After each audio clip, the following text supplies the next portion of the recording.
guys, welcome to Bobcat Sports Talk. I'm Jessica Carter here with Jay Riley and Trey Howard. So we're back. It's a new semester. I hope everyone's doing well with their new classes and new schedule. Good luck and wish you the best of luck, that's for sure. Okay, so first off, Coach Perkins, we're sad to see him leave, but he has left. And so Coach David Thornton has now taken over. Last week I had a chance to interview with Coach Thornton, and he said not about what he wanted to change, but what he's going to keep. And a lot of that was going to be the same coaching staff, and so look to see the same people on the sidelines for next season. So good luck, Coach Thornton, and we wish you the best. So moving on, Super Bowl predictions. Seahawks versus the Broncos. Broncos have Manning, who is unstoppable, and Seahawks have a bunch of talkers. So who can back it up a little bit? Right. At least he can back it up. So Jay, who is your predictions? Well, guys, as you can tell by my attire today, I've got the Broncos, but that would probably be because Peyton Manning is not only my favorite quarterback, but he has been, like you said, unstoppable this season. Mm-hmm. We've seen an element of Peyton Manning at 37 years old that you wouldn't see from any other quarterback. I really honestly, to be completely upfront, thought that Tom Brady would be the one that would have a season like this. But then Peyton Manning comes out there after 4 neck surgeries and 1 year of preparation with this team and blows us all away and gives up a historical season. Obviously the MVP, no question. But I have to say that the Seahawks defense, it is phenomenal. Earl Thomas is the true MVP of that team. He is one of the best defensive backs I've ever seen. And then you've got Richard Sherman, who runs his mouth and, says talks crap and tells Crabtree, well, you're not going to do anything. And so there's all this conflict going on in the news, and everybody's like, ooh, I'm a Broncos fan now because, Richard Sherman's a thug. Well, we'll get into that later. But I honestly have the Broncos winning this 34-28. And I don't think it's going to be a large spread, but I feel like the Broncos, once they hit that 30-point margin, they're going to win this game, but they're not going to win it by much. Okay, I'll give you that. That's fair. And first of all, that hat is just so bright, and it's just out there. It's like a sun. Anyway, but you're right. Coming into the postseason, everybody wants to say, Peyton Manning was 9-11 coming in. How does he do in the cold? He bounced 8 times in the first game, all that good stuff. But Peyton Manning proved his doubters wrong, I think, this postseason. He came in. He was 13-3 last year with the Broncos, 13-3 this year. He had the best regular season the quarterback has ever had, throwing 50-plus touchdowns, breaking Drew Brees' record, the passing record. He was phenomenal. And this season, going into the playoffs, winning those 2 tough games, one of them in blistering cold, he's now 11-11, his 3rd shot at the Super Bowl, beating the Patriots, throwing for 400 yards on the dot. And 2 touchdowns. He was sensational. But this is a game between the number 1 offense and the number 1 defense. And it's been played outside in New York City at MetLife Stadium. Who knows what the weather could do? I think if the weather is not a factor, as in wind and cold and rain, the Broncos have a fair chance. I give them the edge if the weather is not too controlling, because we know the weather, as much as the weather plays a factor in the game, right, the more it goes to the defense. And if it does play a factor in the game, the Seahawks got it all day. Because I think the defense of the Seahawks is good enough to not stop but slow down Peyton Manning, and that offense to give their offense and Russell Wilson a shot, and their running game a shot. Because Russell Wilson in that passing game, they're if I remember correctly, they're in the bottom 3rd of the league, but their rushing is top 5. So that plays in their favor. But I don't want to make a pick right now because it's really early, and if I were to make a pick, it'll be head over heart. I don't know. It'll be just out there. But as I said, Peyton Manning, historical season, and if the weather does not play a factor, as much of a factor as it should in the game, the Broncos should win this game. Because if that defense plays like they did last week against New England, all bets are off. They played outstanding in the last 2 postseason games. They played really well, and the Seahawks offense hadn't played as good as their defense had played. Their defense kept them in the game, and this should be a great Super Bowl, I think. This is one of the rare times both number 1 seeds from both conferences make it. Top defense, top offense. I'm excited. I'm ready to see this game, and I hope it lives up to the hype. It's going to come down to 2 things. It's going to come down to Denver's offensive line, and it's going to come down to the Seahawks rushing game. That's the two elements I feel like it's going to come down. Those are going to be the X factors. Because if they can get to Peyton Manning, they get him rattled, game's over. I feel like it's more about Manning and Demaryius Thomas and Julius Thomas and Eric Decker and Wes Welker. You have Richard Sherman, who is widely considered as the best corner in the game right now. You have Richard Sherman, and he takes away one of those receivers. At least we think he takes away one of those receivers. And it'll probably be Demaryius Thomas. Who else on that defense, whether it be Cam Chancellor, or Earl Thomas, who else takes away another one of those maybe slot receivers like Wes Welker? Who else steps up and answers the bell for their defense? If they can take away two of those receivers from Manning, it'll be a rough day for the Broncos in that offense to get going like they do and put up 30, 40 points. But if not, I think the Broncos will have a fairly easy job. If the defense plays, man. Good argument. So let's move on to NBA MVP. My pick, I'm going to go with Paul George, and if you don't know who that is, you should definitely check out Vine and download the app and just research his name. You can find him doing that windmill 360 dunk against the Clippers. It's pretty amazing. I've revived it like maybe 50 times. Shades of Vince Carter, ain't it? Yeah, and that's just a little glimpse of his talent for the spot of an MVP. I think he has a really strong chance of going there with it all the way. What are your picks? Well, man, I was going to say Paul George earlier in the season, and I still think that he's going to be the one that pulls it out. But Kevin Durant has been lights out.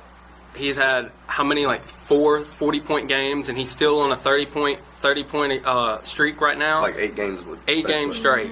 And that's just something you don't see except for people like the names of Michael Jordan, LeBron James, Kobe Bryant. Big names. That's what you see in there. Kevin Durant, man, he really has. I think he's tired of. He had a was it Sports Illustrated or was it ESPN the magazine? He said he was tired of being second. Well, I think this is showing. I think right now he said, okay, I am tired of being second. I'm ready to take this team, and I'm going to do whatever I can because I am sick of coming in second. He sees LeBron winning these rings, and he says, I may be young, but I am a young gun that with heart. And I think the heart, he's always been great, Even since his first year in the league, he's been great. But I feel like now he has the heart to compete, and he has the heart of a lion. He's ready to really take complete control of the team and say, okay, I'm willing to share the responsibilities with Russell Westbrook, but if he's gone, I'll score 40 or 50 points a night if I have to. See what I'm saying? My thing with Kevin Durant is kind of what you alluded to, is what is he going to do when Russell Westbrook comes back? Because Westbrook is that second option, or more like 1A and 1B, because he takes away that point guard. Who's going to guard him? I think Kevin Durant, he's putting up major points right now, but I think he's doing that a little bit because he has to try to make up for Russell Westbrook being out. So when Westbrook comes back, is he still going to be able to put up these monster points or be that big stat guy that the Oklahoma City Thunder need? And also he's turned the ball over a little bit. And I think that's a knock against him. That's why I have Paul George as my MVP right now.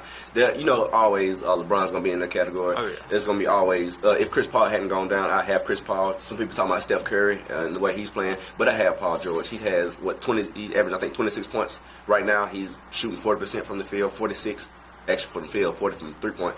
And Kevin Durant, if he keeps this up and if he can not score 50 every game, but if he can keep up the pace he's on right now, and he don't have to lead the league and score or anything like that, but just keep control of this team like he has right now with Russell Westbrook and keep control of the West, he's definitely the MVP. But right now I have Paul George because, go ahead. Well, for me, for Paul George, the reason that I had him, especially starting off early, he is an all-around player. Kevin Durant, I don't want to say he's not an all-around player, but Paul George could average 6 or 7 assists a night, whereas Kevin Durant's averages around 3 to 4. And I feel like that passing the ball and being so all around, and I mean he's a big guy, but he's quick. He's got all these elements that you don't see in other players, and he has really emerged as the top MVP candidate. But the reason I say Kevin Durant is if he keeps up this type of performance, scoring, especially in MVP voting, comes before anything else, especially because you look at all the MVPs that have won before. Most of them scored usually around 30 points, for per game. So that's the reason I say, Kevin Durant, because if he keeps his numbers up, if he's scoring 36 points a game for the rest of the season, his numbers will go up and they will increase, and they'll be like, oh, well, we got Kevin Durant because scoring comes before everything else. Because that's the way the NBA works. It's a game of numbers. And I think I saw a stat on ESPN where it's like Kevin Durant can go can go scoreless in like 5 games and still average 26 for this month. That's crazy. And he's white hot right now. And right now, if the season ended, it'll be Kevin Durant. But I think as the season progresses and he gets Russell Westbrook back, I think it'll slow down and Paul George will emerge as the MVP. Or maybe LeBron James. Who knows? Never know. LeBron may get on one. Okay, well, moving on to final word. My final word is going to be poor Erin Andrews as she dealt with Sherman on the field. I feel so bad for you, but you did a great job. I could see the spit coming out of his mouth onto her face, and she still stood there, and she captured every moment that he was trying to say, and she was into it, like, who was talking about you? That was the funniest. She did a great job. That was the funniest question she could have asked right I now. know. Because in a moment, he's like, they keep talking about me, and they, everybody uses they as in somebody, but she's like specifically, who's talking about you? Yeah, she pulled that girl moment like, oh no, who's talking about you? Yeah, it's like got you on the air. But congrats to you, Erin Andrews. You did a great job as usual. But guys, what are your final words? My final word is the NBA All-Star team selection. This is going to be crazy. I love both teams. Like the lack of a center in both teams kind of messed me a little bit, but I get over it. It's future. It's the future of basketball. They're doing away with the big man for some reason. Yeah. Small ball. But in the East, you got Kyrie Irving, you got Paul George, LeBron, Dwayne Wade, and I can't think of the last one. I'm sorry, whoever that is. Whatever it is. But in the West, you've got Stephen Curry, which is a big one. This is his first All-Star selection. But the big thing in the West is Kobe Bryant making it actually into As the a All-Star Kobe game. fan, I don't understand that. It's a popularity contest with the starting 5 in the West, or in both teams with the starting 5. But then the coaches or whoever select the bench players. But that just bothers me a little bit because Kobe, even though he is great, but he hadn't done anything this season. No, he hadn't. And he said himself, it's about he appreciates the selection, but you should give these younger guys a chance. And so many stars are in the West, so many, especially guard stars are in the West that deserve a chance to start or even be on the team because he's taking up a spot. It's just a wasted spot on Kobe Bryant. He's taking up a spot from one of these younger guys that really could use that selection. Like Damian Lillard is what he said, the Damian Lillards of the world. Damian Lillard. Yeah. Or, a lot of guards are hurt, but some of these guys can really use that selection and catapult their career. Right, okay. Well, she's already mentioned the reporter. I'm going to mention the player, Richard Sherman. I have mixed feelings about whether or not what he did was wrong or if it was the most brilliant thing that he could have possibly done at the time. Because now, he's one of those players, I think, that likes to pressure the world on his back. He wants everybody to say, no, you're not the best. You are terrible. You can't do this. You can't be the best. Darrelle Revis is still probably the best, making all these assumptions. And I feel like, especially with that Beats commercial coming out with them, the part where they call him a thug or whatever, and he puts his headphones on, he's like, the man starts playing by Aloe Black, and you're just like, yeah, that's so cool or whatever. I feel like he's that type of player. He said those kind of things because he wants to prove it. He's either going to go down swinging or he's going to prove it. And I feel like that's the type of player he is. And I don't like the comments because I don't like the perception of the comments because of the way the media misconstrued it. Because the media ultimately determined, what was said, the way it was said, the way it sounded. But I feel like Richard Sherman was brilliant for that. He put all of this pressure that was going to be on Seattle on his back and said, watch me do what I can do for my team. And it's a team sport, but by him taking that pressure off, Russell Wilson's not getting crucified for not being that great sometimes. You see what I'm saying? So there's some things that Richard Sherman said that I may not like the way he said them, but it was in the heat of the moment. It was after the game. But this was a brilliant move.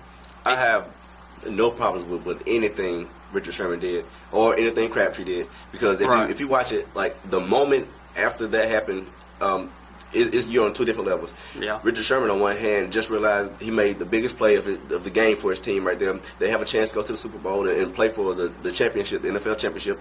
And he's riding high. On the other hand, you have Michael Crabtree, who just realized they lost the chance to go to the Super Bowl. He's down right now.